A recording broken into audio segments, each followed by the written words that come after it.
Hello, ladies and gentlemen. Welcome to yet another episode of Little Modular. Today, we will be taking a closer look at this minimalistic, beautifully designed polar white thought processor made by TIPTOP company. This module is a wave folder, but it's not your ordinary vanilla wave folder that you might expect. It is made out of two sections. The upper section, which consists of those two knobs accompanied by two CV inputs for controlling those knobs and attenuators. This section has its individual output right here, and the lower section called subdivide section, which is something that you would not normally see on a wave folder, and this also has individual out right here. You can use only this section with this output, but this section draws from the first one. So first you fiddle with those two knobs, then it goes through different divisions and it goes out of this output right here. Now the upper section is influenced by the classical legendary wave multiplier module made by Serge Modular many years ago, and I was fortunate enough to own this module, and I can testify that this sounds in the ballpark. It sounds really nice. And just like on the Surge, you also have two inputs. I would show you what you can do with those later on.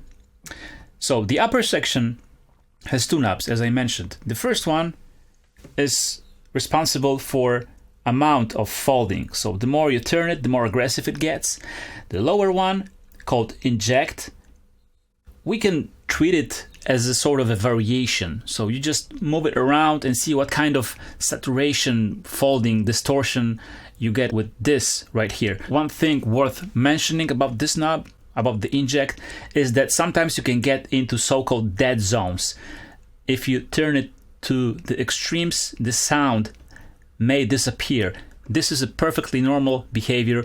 It's just a quirk of this architecture. So we just have to move it around a little bit.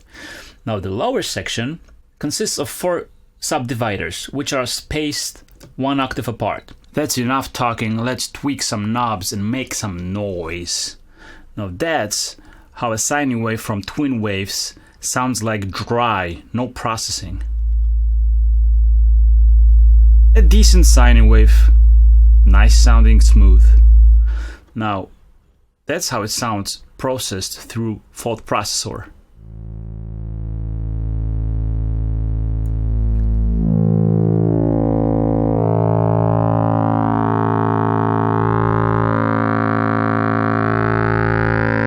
Can you feel the hair on your hands rising?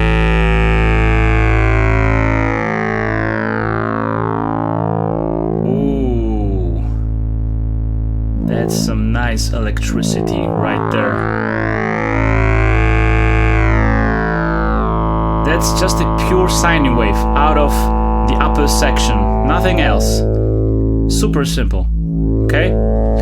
Let's check it out how it sounds in the upper registers.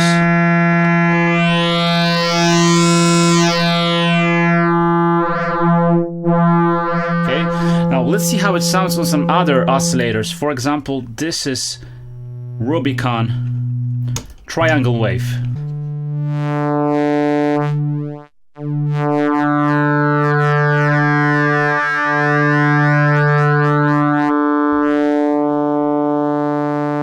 So you can hear just the slightest movements of the knob give you all kinds of colors.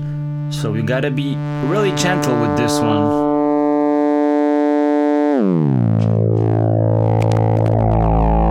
Oh, that's some really nice grungy sound. Okay?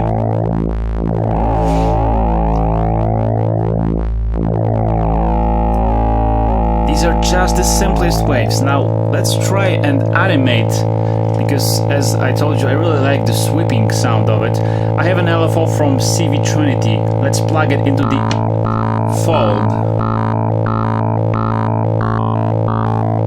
We can adjust the attenuator right here, so depth of the modulation.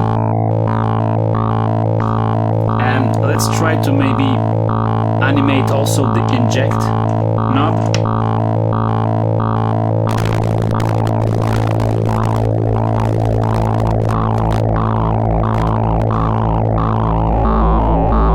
Oh my god.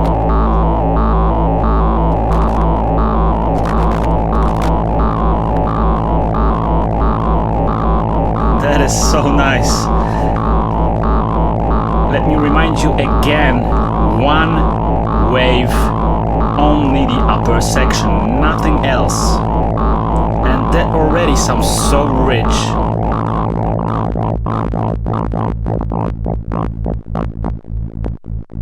Okay, we got into the dead zone I have mentioned before. So no sound here, or more sparse. Gentle. Shit, this is so cool. I shall press record right now and make some music with that, but I just have to finish this review. Okay? Nice, wobbly sounds. Now, let's see what happens if we stick the output to the subdivide out. Okay, that's some sonic mayhem right off the bat. Let's check out each of the divisions. Let's start with the first division. And let's maybe just attenuate for now the CV so we can hear what it does. That's the first division, second division, third division, and the fourth one. And sometimes to hear the lowest one, because it's really low, you have to adjust the pitch a little bit. Now. Okay. Sounds like a swarm of oscillators, and it's still only one oscillator. So combination of those two gives you even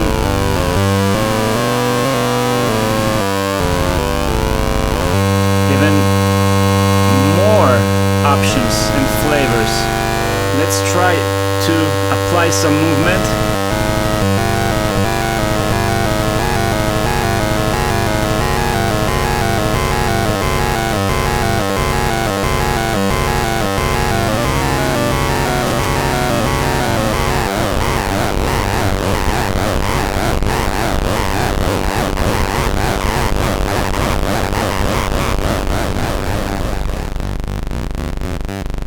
Okay, some really nice bass pattern.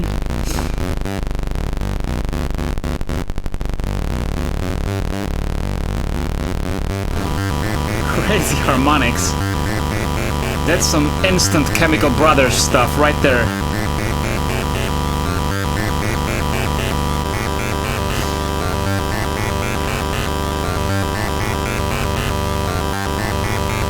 Let's just go back to the twin waves, because for now we were working only with some dead simple sine waves and triangles. Now let's see what happens on some other waves. And let's just animate the whole thing just for fun, so it doesn't sound so boring, with the Seek sequencer by Copper Traces, which is absolutely insane, and I will review it pretty soon. Now this is a saw wave from Twin Waves.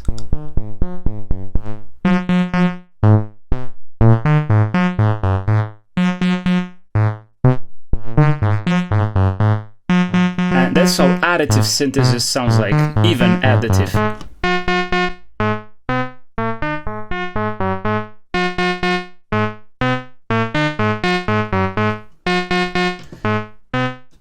That's multiple squares detuned.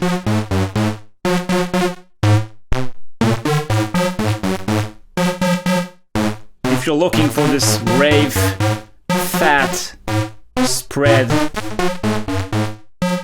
sounds, that's where I would go. Now let's see what happens if I use the subdivide out. Oh my gosh.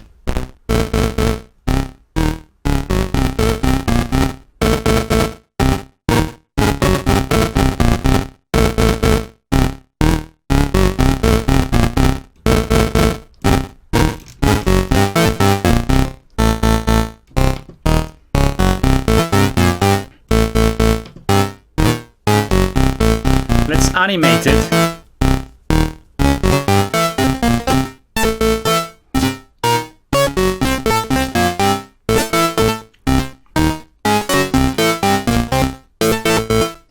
Now that's how it sounds on a filtered noise.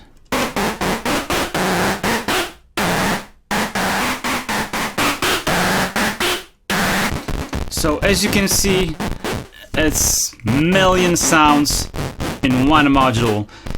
So you don't need to buy another sound source. Just try this one and it will breathe a new life to all the sources that you have. That's it for now. In this video I was showing you only some synthetic sources. In the other videos I'll show you how a thought processor works with other signals like bass guitar, electric guitar, vocals, drums and some other stuff. See you later.